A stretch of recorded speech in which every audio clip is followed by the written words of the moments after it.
Hi there, everyone. Welcome to the Daily Gardener. I'm your host, Jennifer Ebling. It's June 28th. Today is National Paul Bunyan Day. In Minnesota, most folks fondly remember the tales of Paul and Babe, his big blue ox. Speaking of big, many gardeners have a fondness for giant plants. They're perfect if you have tons of space or if you just prefer the look of tall or giant plants. You can celebrate Paul Bunyan Day today by planting giant plants like these: hibiscus, Joe Pyeweed, Baptisia, hollyhock, queen of the prairie, plume poppy, Gunnera, cup plant, and castor bean. And this list is just to get you started. There are many, many more options. Here's today's brevities. It was on this day in 1924 that the botanist Harry V. Harlan gave a presentation to the science club at Kansas State University about his plant exploration and travels in North Africa. Harlan had made the trip by mule caravan, and it took over 59 days. In some villages, Harlan was the first English speaking person ever to visit. Harlan returned to the United States with over 600 varieties of plants. During his life, Harlan organized a school of agriculture in the Philippines, and he worked for the USDA for most of his career. He was the principal agronomist in charge of barley. The University of Illinois has a black and white photo of a young, handsome Harlan looking a little Indiana Jones-ish. The photo was taken just before his trip to Ethiopia, and the image was used as the headshot for his book, One Man's Life with Barley, published in 1957. And it was on this day in 1939 that the Daily Times out of Davenport, Iowa, published a story about the practice of importing seeds to the United States. Here's what it said. Exactly 100 years ago this week, the United States Congress authorized the first search and collection of foreign seeds and plants in an attempt to increase the number of agricultural products produced in this country. And it was on this day in 1974 that the Panama City News published a story about one of Florida's most outstanding horticulturalists, Dr. Henry Nehrling, who was an ornithologist, a botanist, and a plant breeder. It had been said during his lifetime that every plant lover in Florida either knew or knew of Henry Nehrling. And the esteemed plant explorer David Fairchild said this about Nehrling. Dr. Nehrling's writings should be available to the young people who are making gardens around their houses. Nehrling's notes are wondrously inspiring even after all this time. Here's a sample of some of his quotes. Show me your garden, and I will tell you what you are. In both the cultivation and enjoyment of gardens is peace, rest, and contentment. When Nehrling died in 1929, his incredible gardens went untended and they became a jungle. Over 20 years passed before Julius Fleischmann bought the property. It took over 3 years of intensive restoration and development in order to reopen the gardens to visitors in 1954.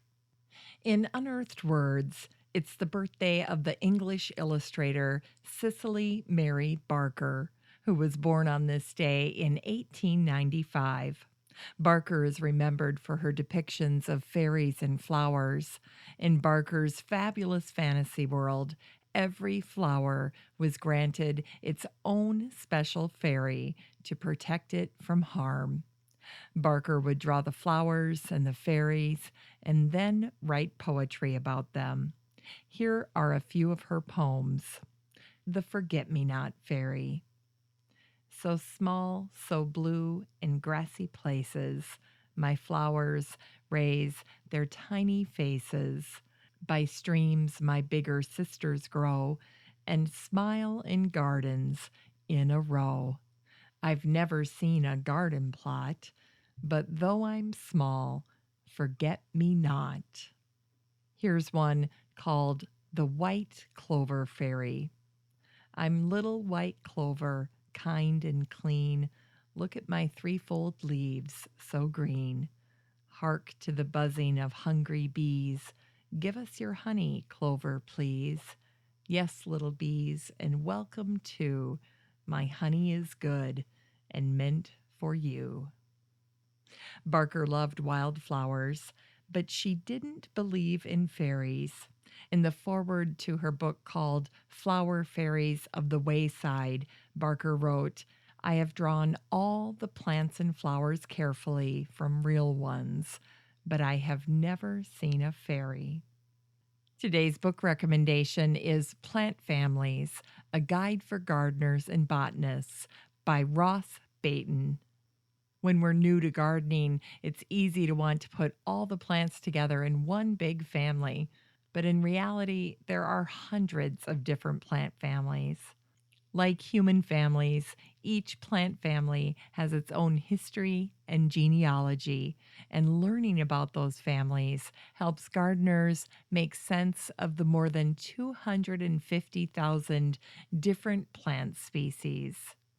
For today's garden chore, make a point to prune your spring flowering shrubs before the 4th of July. Now is the perfect time to do so. Think about plants like spireas, honeysuckles, lilacs, forsythia, weigelas. All of those spring bloomers need to get pruned before they produce new growth, because that new growth will bear the flowers next year. Finally, here's something sweet to revive the little botanic spark in your heart. I ran across a post from a newspaper out of Boston from 1843, and it was simply called The Effects of Culture. Here's what it said.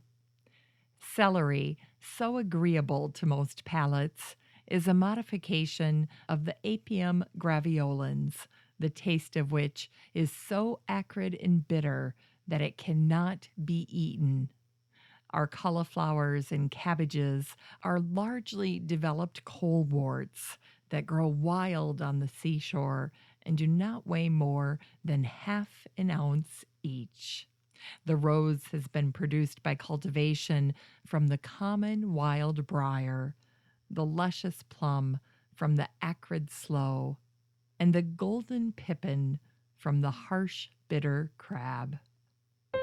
Thanks for listening to The Daily Gardener, and remember, for a happy, healthy life, garden every day. The Daily Gardener is produced weekdays in lovely Maple Grove, Minnesota. You can find complete show notes over at thedailygardener.org, and be sure to share the show with your garden friends. You can find The Daily Gardener on social media, Facebook, Instagram, and Twitter. While you're over at Facebook, don't forget to join the Daily Gardener community. Just search for Daily Gardener Community on Facebook and request to join. I'd love to meet you in the group. And before I forget, I want to give a special thank you to my team at Potfly Productions, where my fabulous editor is Eric the Great. Have a wonderful weekend in the garden, and I'll